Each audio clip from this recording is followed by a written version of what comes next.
ഇല്ല, അങ്ങനെ ഞാനൊരു പേഴ്സണൽ ഫേവറിറ്റിനെ പറയുന്നത് മോശമായ രീതിയിലുണ്ട്. ഏറ്റവും കൂടുതൽ ഉയർന്നു വരുന്നത്. ഹൈ കൂട്ടുകാരെ, എല്ലാവർക്കും പുതിയൊരു വീഡിയോയിലേക്ക് സ്വാഗതം. അപ്പോൾ നമ്മുടെ ബി വീട്ടിലെ വിശേഷങ്ങളുമായിട്ടാണ് സാബുമോൻ ഇന്നെത്തിയിട്ടുള്ളത്. സാബുമോൻ ബി വീട്ടിൽ നിന്ന് വന്നതിന് ശേഷം എയർപോർട്ടിൽ വെച്ച് മീഡിയക്കാരോട് പറയുന്നുണ്ട് ബി വീട്ടിലെ ഓരോ വിശേഷങ്ങളും.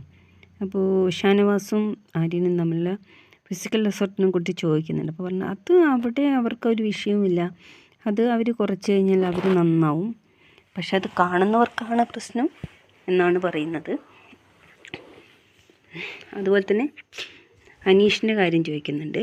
അപ്പം അനീഷ് പിന്നെ അതുപോലെ തന്നെയാണ് അനീഷ് അങ്ങനെ ഞാനൊരു പേഴ്സണൽ ഫേവറിറ്റിനെ പറയുന്നത് മോശമായ രീതിയിലുണ്ട്. ചേട്ടാ ഏറ്റവും കൂടുതൽ ഉയർന്നു വരുന്നൊരു ചോദ്യമാണ് അനീഷിന്റെ കാര്യം. ഐ മീൻ അനീഷ് പറഞ്ഞൊരു സംഭവം ഉണ്ടായിരുന്നു, കോമണറാണ്. അല്ല, അനീഷ് എങ്ങനെയാണ് കോമണർ ആകുന്നത്?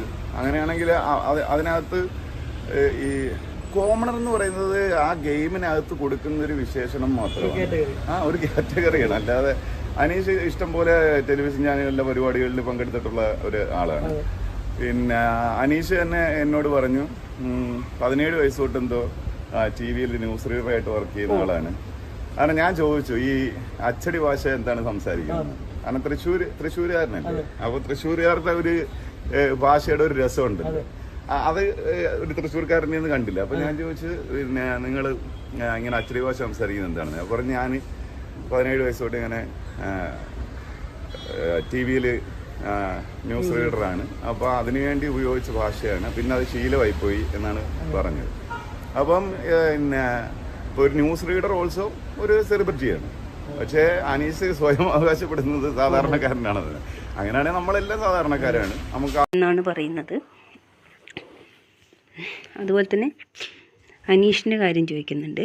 അപ്പം അനീഷ് പിന്നെ അതുപോലെ തന്നെയാണ് അനീഷ് മീഡിയയിൽ പങ്കെടുത്തിട്ടുള്ള ഒരു വ്യക്തി തന്നെയല്ലേ എന്ന് ചോദിക്കുന്നുണ്ട്. പിന്നെ എങ്ങനെ കോമണറാവും എന്നാണ് ചോദിക്കുന്നത്. അങ്ങനെയാണെങ്കിൽ അവിടെ കോമണായിട്ട് നിൽക്കുന്നത് നമ്മുടെ ആദില നൂറ മാത്രമാണ്. അവർക്ക് അങ്ങനെ പ്രത്യേകിച്ച് ഒരു മീഡിയ ആയിട്ടുള്ള ബന്ധങ്ങളൊന്നുമില്ല, ബാക്കി എല്ലാവരോടും മീഡിയ ആയിട്ട് ബന്ധങ്ങളുള്ളവർ തന്നെയാണ് എന്നാണ് പറയുന്നത്.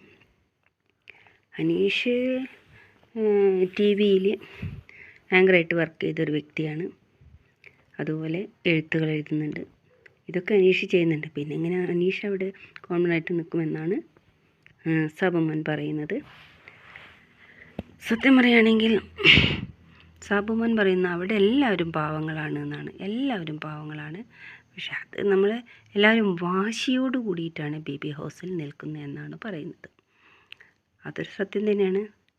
ആർക്ക് എങ്ങനെ എന്ത് എന്നൊന്നും പറയാൻ പറ്റില്ലോ. പക്ഷേ സാബുമോൻ എല്ലാവരെക്കുറിച്ച് നല്ല അഭിപ്രായങ്ങൾ മാത്രമാണ് അവിടെ പറയുന്നത്. പിന്നെ ലക്ഷ്മിയെക്കുറിച്ച് പറയുന്നത് ലക്ഷ്മി പറഞ്ഞ സ്റ്റേറ്റ്മെൻറ്റിൽ തന്നെ ലക്ഷ്മി ഉറച്ചു നിൽക്കുന്നു എന്നാണ് സാബുമോൻ പറയുന്നത്. അപ്പോൾ നമുക്ക് മറ്റൊരു വീഡിയോയുമായി വീണ്ടും കാണാം.